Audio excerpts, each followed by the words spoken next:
The winter in Maycomb had been unusually cold. Frost gathered on the edges of the Finch porch, and the air carried the smell of wood smoke and quiet.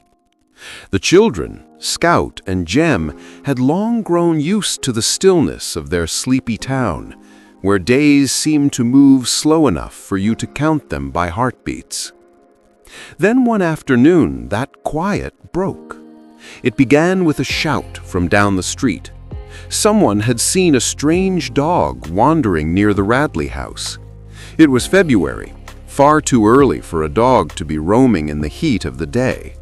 The news spread quickly, carried from one porch to the next like a gust of wind. Within minutes, people shut their doors and pulled their curtains. Scout and Jem stood at the gate, watching the animal move slowly down the road. It walked lopsided, its head low, eyes wild and unfocused. Even from a distance, something about it was wrong. The way it trembled, the way foam gathered at its mouth.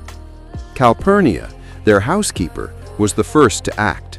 She ran to the porch, her voice sharper than Scout had ever heard it. She shouted for the children to get inside. Then she ran to the Radley house, banged on the doors of every neighbor, warning them that a mad dog was coming. Within minutes, the whole street fell silent. Windows shut, doors locked. The only sound was the soft, uneven padding of the dog's feet on the dusty road. Sheriff Tate arrived, his truck grinding to a halt in front of the Finch house. He stepped out, rifle in hand, his eyes scanning the street. Atticus stood beside him, calm as always, though Scout could see the worry in his face. The sheriff raised his gun but hesitated. The dog was too far away. A shaky shot could hit a house. The street was narrow, and any mistake could mean danger. He looked at Atticus and said quietly that it would be better if Atticus took the shot. Scout's heart stopped. Her father? She had never seen him with a gun, never thought of him as someone who could use one. He was the man who read books and spoke softly, not someone who aimed rifles. But Sheriff Tate insisted. Atticus sighed, as if pulled into a memory he'd long buried. He took the rifle, his hands steady, his glasses slipping slightly down his nose. The world seemed to hold its breath. The dog moved closer, limping, growling low under his breath. Atticus raised the gun, squinting through the lens. For a moment, everything was still. The wind, the birds, even time. Then came a single crack. The shot echoed down the empty street. The dog collapsed instantly, lifeless in the dust. For a few seconds, no one spoke.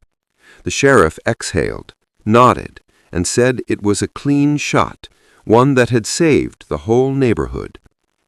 Atticus handed the rifle back, his expression unchanged. Then, as if nothing had happened, he turned to his children and told them to stay inside until the body was taken away. That was it. No boast, no pride, just quiet composure.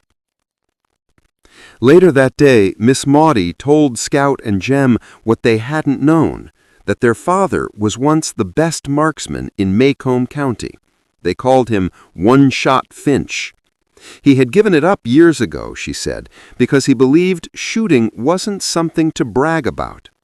People who take pride in killing, she told them, are not the people who understand life. Scout couldn't believe it. Her father, the man who wouldn't even kill a bug without reason, had been a sharpshooter. She ran to him that evening, bubbling with admiration, but Atticus only smiled faintly and said that shooting a gun was no reason for pride. It was an ability like any other, one that must be used only when necessary. That night, the children sat quietly thinking about what they had seen.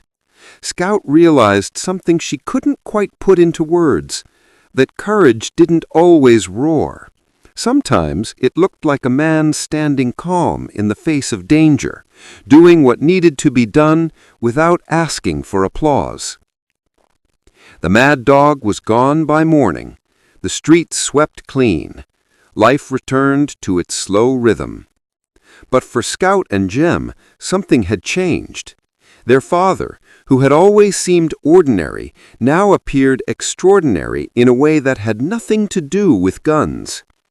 They began to see the weight of his quiet strength, the way he faced the world steady, calm, unwilling to hate. And deep down, they began to understand what kind of man he really was. The mad dog had been more than just a threat. It was a mirror. It showed the town what fear looked like, and it showed the Finch children what courage meant. Because sometimes bravery isn't about fighting. It's about standing still, steady as the world trembles around you, and pulling the trigger only when you